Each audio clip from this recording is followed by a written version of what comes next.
27 नवंबर 2020 को Joe Biden के अमरीकी सदारती इंतखाबात में कामयाबी के 3 हफ्ते बाद मोसाद ने अपनी सबसे सनसनीखेज कार्रवाई की। ईरान के अस्करी जौहरी प्रोग्राम के सरबराह मोहसिन फखरीजादा तेहरान से 40 मील मशरिक में गोलियों का निशाना बने। वो सियाह रंग की निसान टियाना कार में सफर कर रहे थे।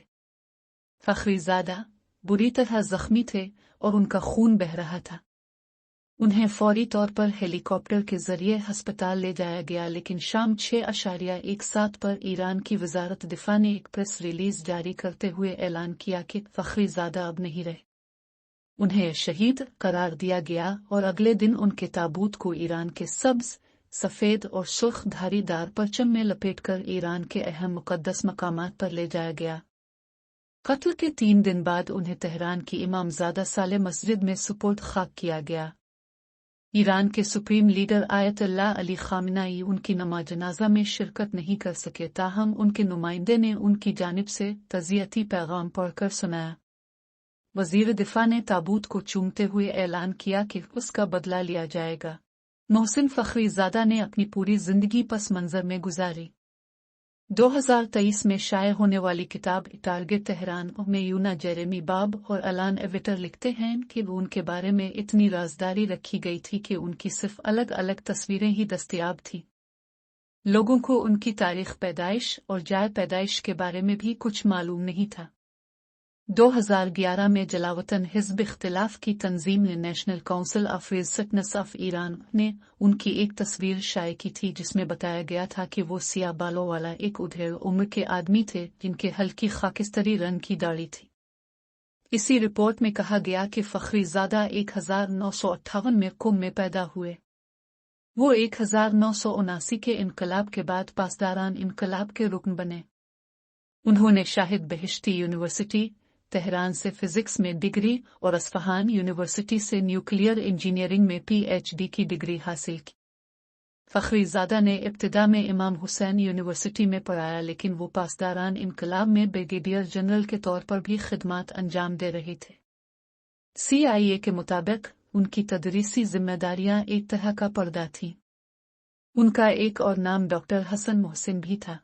उनकी हलाकत के बाद ईरान के जौहरी प्रोग्राम में उनके ताउन पर खुलकर बात होने लगी। उन्हें ईरानी इनकलाब की हिफाजत के लिए बाद अज़ मर्द आर्डर ऑफ नस्र से नवाजा गया।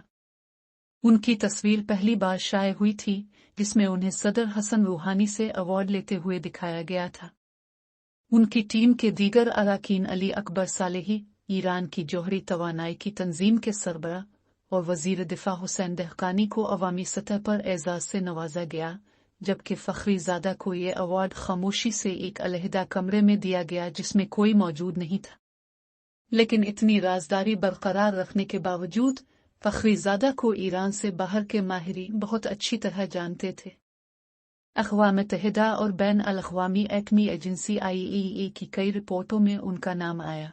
सना 2010 में जर्मन मैगजीन स्पीगल में ये हिस्ट्री ऑफ ईरान's न्यूक्लियर अलिफामशन की तहकीकाती रिपोर्ट में उन्हें ईरान का ओपनहाइमर कहा गया था। अमेरिका ने अपना पहला एटम बम ओपनहाइमर की निगरानी में बनाया।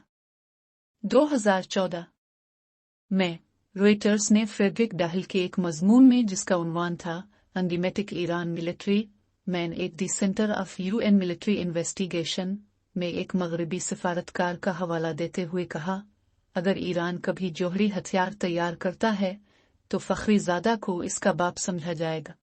यूना जेरेमी बाब और एलान एविटर लिखते हैं, फखरीजादा ने कई बार शुमाली कोरिया का दौरा किया, जहां उसने अपनी आंखों से जौहरी तजुर्बात का मुशाहिदा किया। पाकिस्तान के जौहरी हथियारों के मंसूबे के सरबराह अब्दुल कदीर खान से भी मुलाकात की। यही नहीं, जेरेमी बाब और एविटर लिखते हैं कि फखरीजादा ने रूसी साइंसदानों के साथ मिलकर बोशहर में एक जौहरी प्लांट बनाया था। इसराइल के मिलिट्री इंटेलिजेंस के साबिक सरबराह मेजर जनरल हारून फरकाश ने हमें बताया कि फखरीजादा ने चीनी जौहरी साइंसदानों के साथ भी ताल्लुकात उस्तवार किए थे, जिसकी मदद से इसने अस्फहान न्यूक्लियर प्लांट बनाया। फखरीजादा के कातिल उनके हिफाजती इंतजामात और उन रास्तों से पूरी तरह वाकिफ थे जिनसे उन्हें गुजरना था। रूनन बर्गमैन और फरनाज फिश ने 18 सितंबर 2021 को न्यूयॉर्क टाइम्स में शाये होने वाले एक मजमून में लिखा, फखरीजादा के बेटों में से एक, हामिद, ने दावा किया कि ईरानी इंटेलिजेंस को इंतबा मौसूल हुआ था कि इस दिन उनके वालिद को कत्ल करने की कोशिश की जाएगी। घर से बाहर न निकलने का मशवरा भी दिया गया, लेकिन फखरीजादा ने अपनी सिक्योरिटी टीम के मशवरे पर अमल नहीं किया। ईरान की सुप्रीम सिक्योरिटी काउंसिल के सेक्रेटरी जनरल अली शमखानी ने 30 नवंबर 2020 को फखरीजादा के जनाजे के मौके पर कहा कि उनको रिमोट कंट्रोल सैटेलाइट से मुंसलिक मशीन गन से मारा गया। इसराइली इंटेलिजेंस ज़राए ने टारगेट तेहरान के मुसन्निफीन को तस्दीक की है कि यह साइंसी फिक्शन नहीं और वाकई कत्ल में रिमोट कंट्रोल गन का इस्तेमाल किया गया था। बाद में इंकिशाफ हुआ कि यह असलहा टुकड़ों में ईरान लाया गया और खुफिया तौर पर जोड़ा गया। ये काम तकरीबन 20 अफराद की टीम ने 8 माह में सर अंजाम दिया। वो फखरीजादा के हर कदम पर नजर रखते थे। इन पर किस हद तक नजर रखी जा रही थी इसके बारे में बताते हुए एक एजेंट ने कहा कि हम इस आदमी के साथ सांस लेते थे, इसके साथ जागते थे, इसके साथ सोते थे। हदफ तेहरान सफ़ा 193। फखरीजादा की तदफीन के एक हफ्ते बाद पासदारान इनकलाब के deputy commander rear admiral Ali Fadavi ने कहा कि फखरीजादा अपनी गाड़ी खुद चला रहे थे। उनकी अहलिया उनके साथ बैठी थी और उनके मुहाफिज उनके सामने दूसरी गाड़ियों में थे। ईरान की नीम सरकारी खबर रसां एजेंसी तस्नीम न्यूज़ में शाये होने वाले AI powered weapon of assassination of Irani scientist के उन्वान से एक मजमून में अली फिदवी का हवाला देते हुए कहा गया है कि मुसाद के लिए काम करने वाले ईरानी एजेंटों ने नीले रंग की निशान पकअप को एक चौक पर खड़ा किया। पकअप के अकब में छपी हुई 1.62 मिलीमीटर अमरीकी साख्ता M240C मशीन गन थी, जिसे हजारों मील दूर से चेहरे की शनाख्त की टेक्नोलॉजी का इस्तेमाल करते हुए रिमोट कंट्रोल से चलाया जा सकता है। वहां एक और गाड़ी खड़ी थी और ऐसा लग रहा था कि वो टूट गई है, लेकिन इसमें कैमरे भी लगे हुए थे और फखरीजादा के मौके पर पहुंचने से 3/4 मील पहले तस्वीर लेने से तस्दीक हुई कि कार में सिर्फ फखरीजादा बैठे। मशीन गन ने 13 राउंड फायर करने के बाद खुद को भी तबाह कर लिया। रियर एडमिरल अली फिदवी का मजीद कहना था कि जैसे ही गाड़ी शहर की तरफ बढ़ी तो फखरीजादा की गाड़ी दूर से दिखाई देने लगी। कमान मिलते ही मशीन गन से कल 13 राउंड फायर किए गए, जिसके बाद मशीन गन खुद ब खुद फट गई और इस पकअप को भी धमाके से उड़ा दिया गया जिसमें उसे रखा गया था। इस मशीन गन ने फखरीजादा के चेहरे को निशाना बनाया। निशाना इतना दुरुस्त था कि उनकी बीवी, जो उनसे सिर्फ 25 सेंटीमीटर दूर बैठी थी, उन्हें कोई चोट नहीं आई। मशहूर सहाफ़ी जैक वालिस सिमंस ने ज्यूश क्रॉनिकल में शाये होने वाले अपने मजमून truth behind killing of Iran scientist में इस तफसील की तस्दीक की है। फखरीजादा के ज़ाती मुहाफिज को भी 4 गोलियां लगे जब वो उन पर कूद पड़े। इस मुहाफिज का नाम हामिद असगरी था।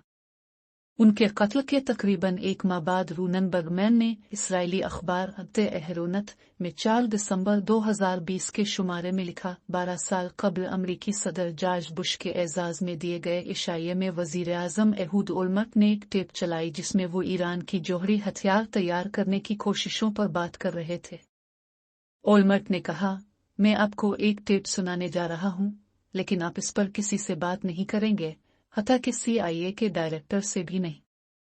उन्होंने एक डिजिटल मीडिया प्लेयर पर फखरीजादा के फारसी में बोलने की रिकॉर्डिंग चलाई, जिसमें फखरीजादा ने कहा कि हमारा बास हमसे 5 जौहरी हथियारों का मुतालबा कर रहा है, लेकिन इसके लिए ज़रूरी वसाइल फराहम करने के लिए तैयार नहीं है। ओलमर्ट ने बुश को बताया था कि इसराइली इंटेलिजेंस एजेंसियों ने फखरीजादा के करीब एक ईरानी एजेंट को तैनात किया था जो कई साल से हमें उनके बारे में खबरें दे रहा था। इसी एजेंट ने ओलमर्ट को फखरीजादा की वो रिकॉर्डिंग पहुंचाई थी जो उन्होंने बुश के सामने चलाई थी। 10 जून 2021 को एक इसराइली वेबसाइट पर शाये होने वाले इंटरव्यू में मुसाद के साबिक सरबराह यूसी कोहन ने एलाना दियान को बताया, मुसाद फखरीजादा के बारे में इस हद तक जानता था कि उसे उनका पता, उनका फ़ोन नंबर और हत्ता कि उनका पासपोर्ट नंबर भी मालूम था। मुसाद के अंदरूनी हलकों में इस बात पर भी काफ़ी बहस हुई कि फखरीजादा को फौरी तौर पर रास्ते से हटाया जाए या नहीं। اسرائیلی IDF کے سابق سربراہ شاول موفاز کے مطابق جب وزیراعظم ایریل شیرون نے میر ڈیگن کو موساد کا سربراہ مقرر کیا تو انہوں نے ان سے کہا کہ وہ ان پر نظر رکھے۔ فخری زادہ کو اس سے قبل بھی قتل کرنے کی کوشش کی گئی تھی۔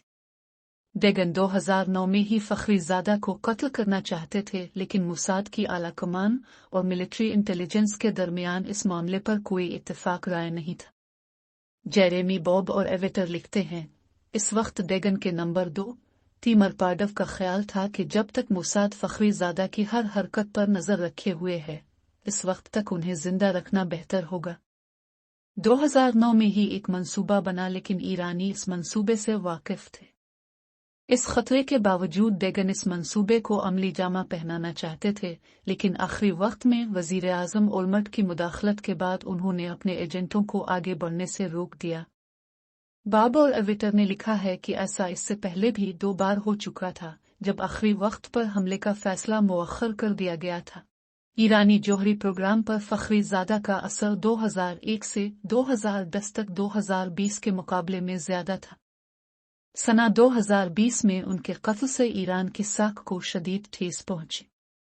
ایران نے ایک باصلاحیت سائنسدان کو کھو دیا جس کے پاس بے مثال تجربہ اور تنظیمی علم تھا اور جو شروع سے ہی ایران کے جوہری پروگرام سے وابستہ تھا۔ سنہ 2018 میں جب بینام نتن یاہو نے ایک پریس کانفرنس میں کہا تھا کہ فخری زادہ، یہ نام ہمیشہ یاد رکھنا، فخری زادہ کے قتل کی وجہ سے ایران کا جوہری پروگرام رک گیا۔ جیکل ولیم سائمنز نے لکھا ہے کہ ایرانی انتظامیہ کے اندرونی جائزے کے مطابق ایران کو فخری زادہ کے متبادل کو تلاش کرنے اور اسے فعال کرنے میں کم از کم 6 سال لگیں گے۔ اسرائیلی تجزیہ کاروں کا خیال تھا کہ ان کی ہلاکت کے نتیجے میں ایران کی بم تیار کرنے کی صلاحیت ختم ہو گئی ہوگی، اور سینئر اسرائیلی انٹیلیجنس حکام کا خیال ہے کہ یہ انتظار 5 سال تک بھی بڑھ سکتا ہے۔